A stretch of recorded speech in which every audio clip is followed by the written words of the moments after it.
inevitable. Hi everyone, it's me, and today Avengers Thanos. He was unable to...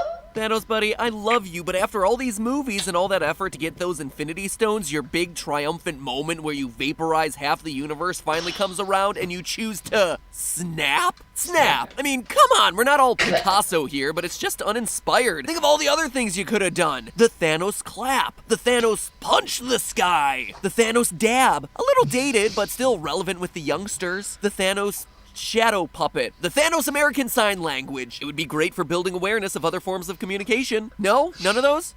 Well, that's just uncalled for. No one asked for the Thanos middle finger salute. Well, now you're just being childish.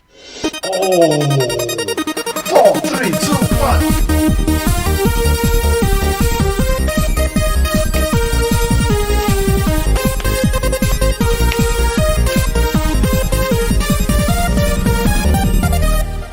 Hello, Internet! Welcome to Film Theory! Hello Internet! Welcome to Film Theory! Hello!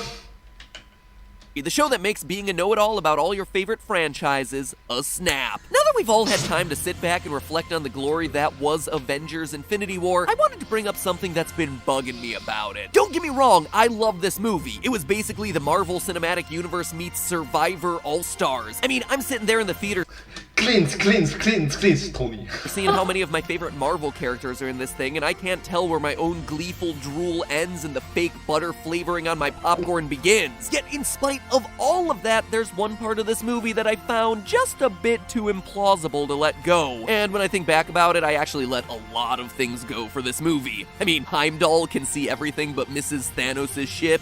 Sure, we all make mistakes. Thor can just jam somebody else's eye into his socket and see again. Whatever, I guess he's a god. The mortal rules don't apply to him. Doctor Space magic, space science, sure. Strange has literally the whole movie to use his time stones and just doesn't, even though he should see Thanos' plans for galactic genocide coming a mile away. And he has portals that are able to rip people in half, or at the very least capture them, which... Or at least chop off the arm. Why don't you do it? Mirror dimension, why don't you do could it? make pulling off the gauntlet very easy. You know, I don't have an explanation for that. It's movie magic, okay? And Doctor Strange is my favorite Marvel superhero, so he basically gets a free pass all around. No, the problem I had with this movie was none of these things, it was this scene. Did you catch it? It was over in a snap, literally. Thanos snaps. Get it. It was over in a snap. His fingers and wipes out half the universe for the sake of resource conservation, like some sort of over-enthusiastic Al Gore. But there's a problem here. The snap itself, the actual act of clicking his fingers like a hulky Dorothy trying to click her heels to get back to Kansas. I mean, come on! He's wearing a giant gauntlet made of uru, a metal. He can't just snap his fingers while he's wearing that, right? Think about every movie you've ever seen where people are wearing metal armor. Every Game of Thrones episode. Heck, every British period piece where they wear those dainty tea gloves. Nobody is snapping in those things. I mean, I can't even unlock my cell phone when there's a little French fry grease on my fingers, so snapping in a gauntlet is near impossible. And not by the rules of some convoluted comic book universe, but by the basic laws of physics. It's moments like this where I'm like, Marvel, I love you. I count down to every release you have like a 6-year-old counting down to Christmas. But sometimes it's like, do you even science, bro? So I have to call you out, answer the tough yet essential questions here, and show you why Thanos' finishing move is a deafening dud. To the Theorist Mobile! If we want... I like it. The and then zoom in, zoom out of Thanos' face. Let me try. Zoom in, zoom out.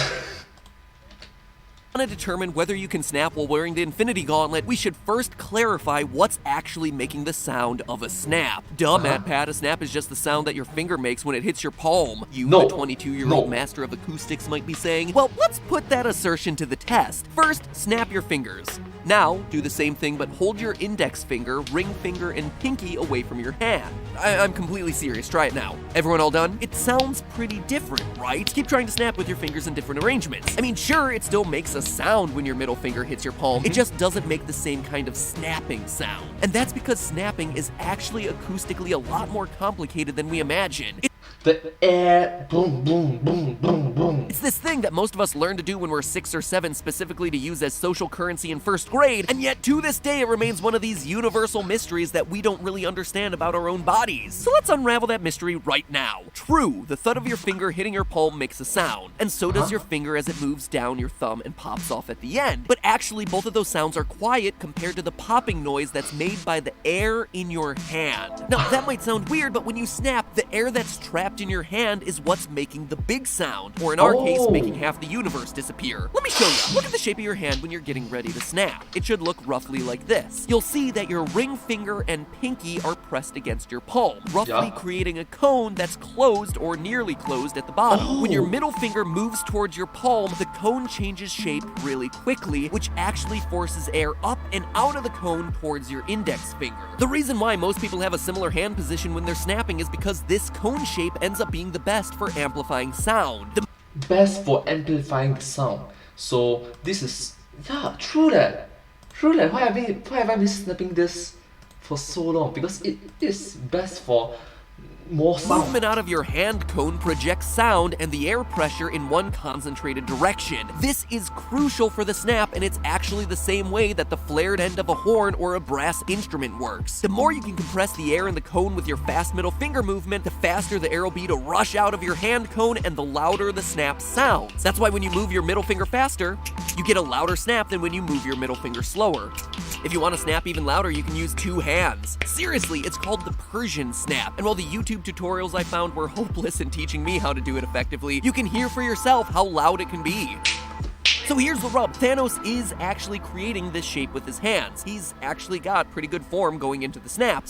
So there's a funneling involved of the air pressure. Shouldn't he be able to create a great sound at the climactic moment? Well, no. Because if you thought that physics has already ruined snapping for you ain't seen nothing yet. More sciencing! The second issue is one that was actually recognized in the movie, or at least in the movie filming. Josh Brolin, the actor who plays Thanos, reveals that when he was doing motion capture for the movie, the Infinity Gauntlet was represented by a hockey glove, and that posed some problems. And to snap with hockey gloves on just doesn't work. So does that mean it would be impossible to snap while wearing any kind of glove on a hand, including one that's blinged out with magical rocks? Well, not necessarily. One of the issues with snapping while wearing gloves is that your fingers create less friction with the snapping motion. Basically, they're more slippery, which means that the air in the cone never gets a good pop. Less friction is less rough in comparison to your skin. Your skin is significantly rougher than a clothed glove, something like that. To gloves, human skin has a high coefficient of friction, meaning that you actually need a lot of force to get skin to move on other skin. But to give you a comparison, the coefficient of friction on the palm of your hand is about 0.62. The coefficient of friction on cotton is about 0.51, and the coefficient of metal, like aluminum, is 0.42. Since metal has a lower coefficient of friction than a lot of other materials, it'll naturally be worse at snapping than almost anything else you could wear. That being said, what you lose in friction, you can actually make up for with sheer force. You can try this at home just with your fingers. Hold your middle finger against your thumb loosely and snap. It's kinda dull and quiet, right? Now press your middle finger really hard against your thumb and snap. It's much louder. Let me try.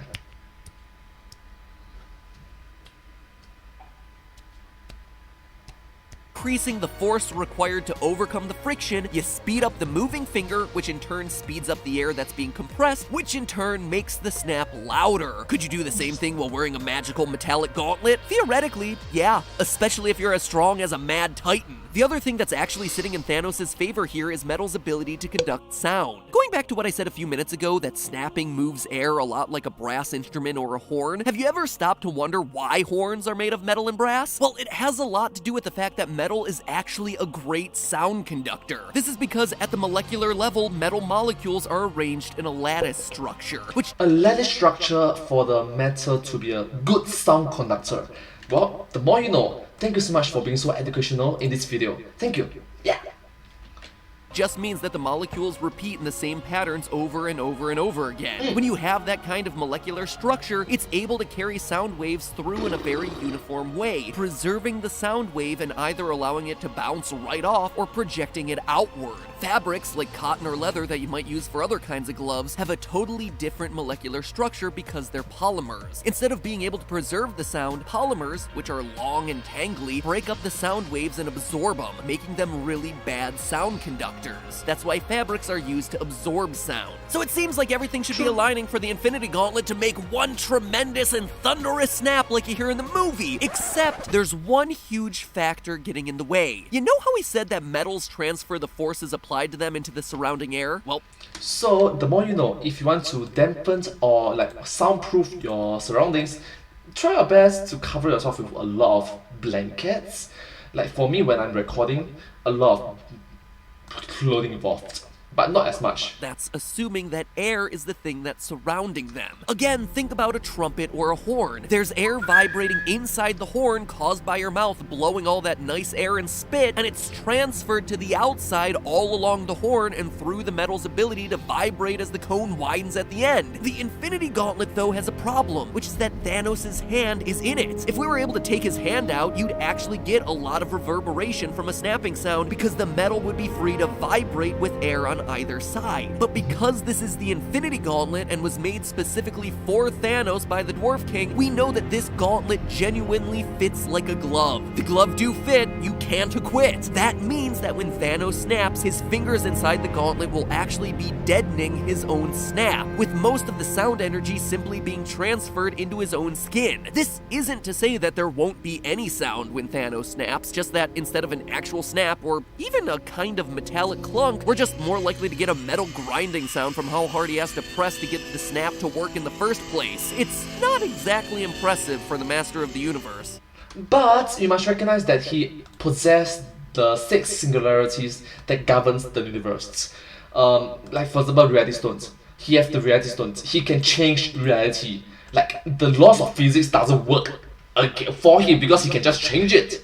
So, having said that, he can just create a sound with one of the stones. Yeah, right? After researching all of this for the last couple weeks, Especially when you have all 6 stones. I wanted to see if anyone had tested snapping in metal gloves. So as I was literally finishing the last couple sentences of this episode, I found out that my buddy Kyle Hill over on Because Science actually did an episode covering this topic a couple weeks ago. He takes a very different approach to this, where instead of diving into the acoustics, he goes for the practical physics and actually tries on a bunch of different gauntlet recreations from one of my other favorite creators on YouTube, Tony Swanton from Sword in the Stone, who makes all kinds of movie and video game weapons in real life. If you want to see some of the stuff that they put to the test because you just can't get enough of fictional gauntlet physics, well, definitely check that one out. And yes, before you run off to the comments and remind me that Thanos literally has the power of all the universes in his hand so he can make his snap sound like anything he wants.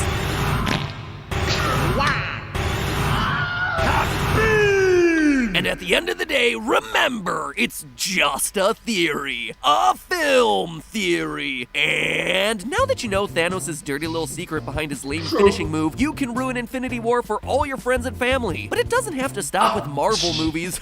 Oh no! There's a whole world of bizarre physics out there to make you and everyone you know weirded out or paranoid about pretty much anything you could ever want. Basically the thesis of Game Theory and Film Theory's channels. In all seriousness, taking the stuff we take for granted every day and learning about how it actually works, whether it's how we snap, why your toaster flips bread in the air, or even why you can see through glass, has always been mind-blowing to me. Keep it educational, keep it knowledgeable, and keep it just family-friendly so that everyone can learn about it.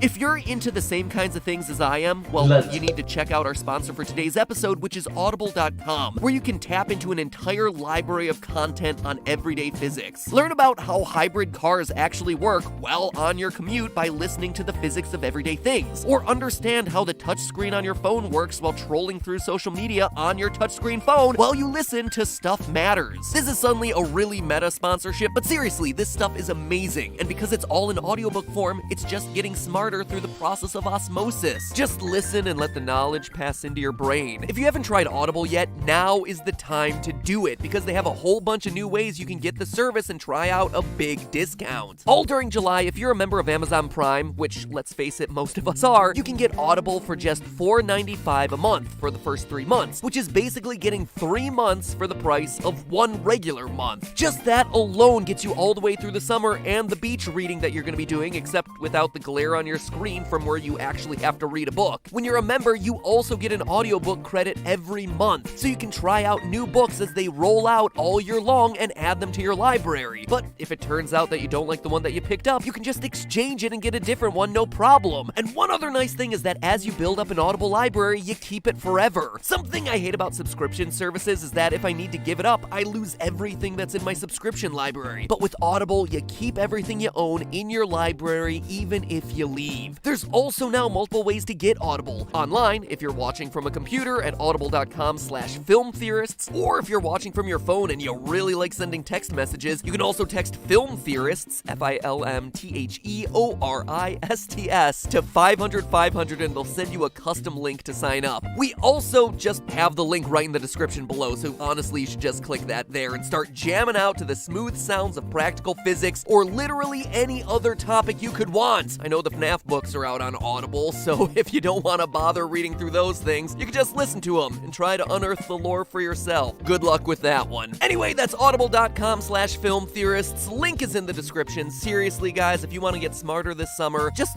listen to a couple books. It is totally worth your time. And now, if you'll excuse me, I need to get back to that Purge episode that I promised last week and that didn't come out this week. Sorry, it was actually a lot tougher to figure out than I expected. See you then! Alright, well, thank you so much for watching this video together with me. I hope that you find this video very interesting and educational. Like, let's see, edutainment for the win! Thank you so much, and I hope to see you in my next video.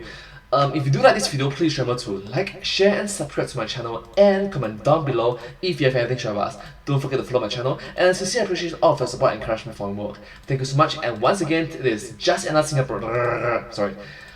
But hey, that's just a theory. A film theory. Thanks for watching. That is wrong thing. But hey, that's just a theory. A film theory. And cut. Thank you. And I hope to see you all in my next video. Thank you so much. Bye bye. Subscribe.